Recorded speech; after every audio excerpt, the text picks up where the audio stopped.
Ке споменам неколку клучни работи што за мене се важни и што мислам дека се добри. Генерално да, го поддржувам ова законско решение и убедена сум дека ќе придонесе за она што гледам дека ни е заедничка цел, подобар квалитет на амбиентниот воздух. Не споменавме неколку, мислам, важни работи, дека со ова законско решение се воведуваат не само фиксните, туку и индикативните мерења. Бидејќи спомнаа неколку за овие мерни станици, да, има мрежа една на станици од Министерството за животна средина, но има општини кои што се уште немаат мерни станици и досега беше спорно тоа, ако еве мој воздух или не знам некои други станици се користат, дали тоа може да се земе предвид или не. И мене ми е драго што еве уште во првиот член од законот вели фиксни мерења и индикативни мерења. И мислам дека тоа ќе оди во добар прилог на следење на состојбата со аерозагадувањето. Она што е второ важно за мене е дека поделени се одговорностите на единиците на локална самоуправа, значи на општините и на владата. Дали треба владата да ги преземе сите одговорности? Слушам дека тоа е тема на дебата. Лично мислам не. Бидејќи ако одиме кон децентрализација и одговорност на општините, мислам дека како што се бараат, јас сум да им се зголемат приходите на општините, значи тука немам дилема да добијат поголем дел од даноците кои што сега одат на централно ниво, но со тоа да расте и одговорноста, бидејќи тие се пак најблиску до граѓаните и најточно знаат што е потребата на граѓаните. Не можеме да ги исклучиме воопшто, бидејќи мислам дека околу некои работи имаме и суштински непознавања. Има интегрирани дозволи кои што ги дава Министерството за животна средина и некои елаборати, но има интегрирани дозволи кои што ги издаваат општините и исто така елаборати кои што ги издаваат општините. Значи, општината кога го издава тој сертификат, еве лиценца, како да ја кажам поедноставно, интегрирана дозвола и елаборат, секако дека за тоа им наплаќа на така наречените, еве да не се навредат индустриските капацитети, но тоа се загадувачите. И да, точно колега Минов, основниот принцип кога зборуваме за решавање на загадувањето е загадувачот плаќа. И така е секаде во светот.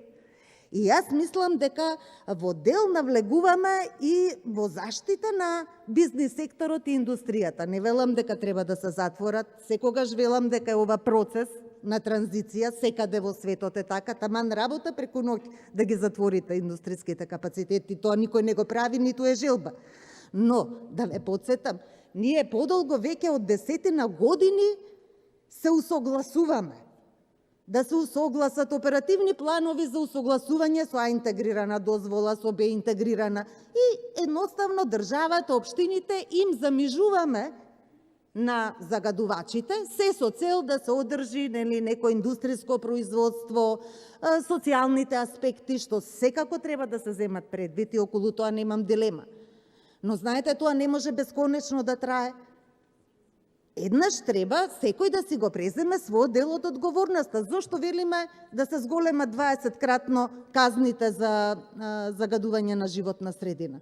Затоа што видовме дека најголемите загадувачи повеќе им се исплати да ја платат и највисоката казна е помала од нивниот дневен профит. Значи, тоа е недозволиво и тоа не е социјална правда. Социјална правда е транзиција со секогаш обрнување огромно внимание на социјалниот аспект. И се согласувам дека треба и не се само, ако сакате, во крајна линија зборуваме општините немаат капацитет. Па во извештајот на Европска унија стои дека и на централно ниво и на локално ниво капацитетите се слаби. И тоа не е нешто ново. Тоа е така со децении, веројатно, веќе јас еве за години сум сигурна. И хајде да работиме на подигање на капацитетот. И го поздравувам напорот на Министерството за животна средина, што сака да им даде помош на општините во подигање на тие капацитети. Верувам дека и невладини организации ќе бидат вклучени затоа што имаат капацитет. Ние навистина имаме одличен невладин сектор. И да се вратам на законот за она што е важно и што некои аспекти успеав да опфатам, но се надевам во дискусијата и понатаму ќе се вклучам. Не зборуваме за некои планови и мерки кои што ќе значат неко оптеретување буџетско за општините или за граѓаните. Изборуваме, имајте предвид, тоа се краткорочни периоди. Значи, станува збор можеби за 3, 4, 5 дена во зимскиот период, кога имаме енормно надминување на граничните вредности. Не зборуваме за затварање на капацитети 2 месеца, 3 месеца. Значи, тоа може секој индустријски капацитет да го издржи и дополнително зборуваме повторно да се води сметка дали таков технолошки процес може да биде комплетно прекинат, за да не се направи штета, или само треба да биде намален. Кои се штетите? Извинете, но јас мислам дека со ова законско решение, и тоа се моите амандмани за кои јас дискутирав и на комисија, ќе бидат во насока на ограничување на влијанието на бизнес секторот во процесот на носење на мерките. И да се внимава да не се направи некоја, не знам, незначителна или значителна штета. Што е тоа значителна штета за некој индустријски капацитет? Кој да спомнам уште еднаш, сите индустријски капацитети во Македонија имаа време, години наназад да се прилагодат и да воспостават и филтри, и процеси како што треба, еколошки и така натаму. Но, некој го направија тоа, и мене многу ми е драго, јас лично сум учествувала во протестите 2014, кога им се продолжи рокот за прилагодување на така наречените големи индустријски капацитети, големи загадувачи. За да не се продолжува, не може ова бесконечно да трае. Дополнително имаме, дел сме од зелената агенда, па тие средства од Европската унија се затоа наменети, за таа праведна транзиција од фосилни кон еколошки извори на енергија, што е еден дел од ова што го велите вие, но тоа е долгорочните мерки, тоа е долгорочен процес. Овој закон ги опфаќа уште еднаш за граѓаните да биде јасно. Планови и мерки краткорочни кои ќе се носат во денови кога има енормно надминување на граничните вредности за загадувањето на воздухот, и тогаш ќе има ограничување во сообраќај, во, не знам, ослободување на ранливи категории. Тоа сме го правеле и сега, но до сега не беше ставено во вакво законско решение, туку се даваше препорак. А владата ќе има право на дел или на целата територија на државата, ако се случат, нели, такви денови, такви периоди со големо надминување на дозволените гранични вредности на загадувачки материи, да ги воведе овие мерки. И сето тоа ќе биде многу транспарентно, сообјавено на веб страни, со учество на сите засегнати страни. Мене ми се допаѓа што процесот е интерсекторски, интеринституционален, вклучени и животна средина, и здравство, и труд, и социјала, и не знам, и внатрешни.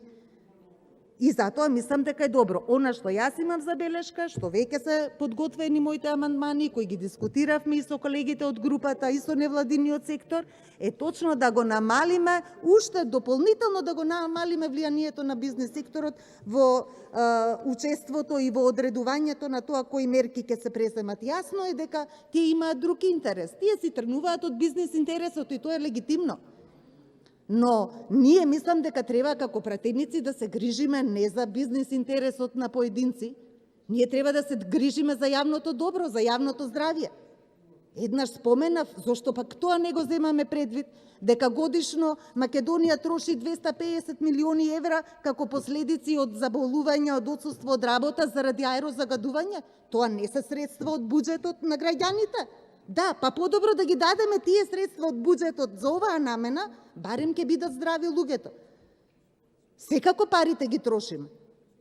Јас ве молам, значи, прифаќам, мене ми е драго што има ваква дебата, знам дека добивме и од Стопанската комора барања, тие се пак незадоволни, мислат дека е многу рестриктивно ова за бизнисот.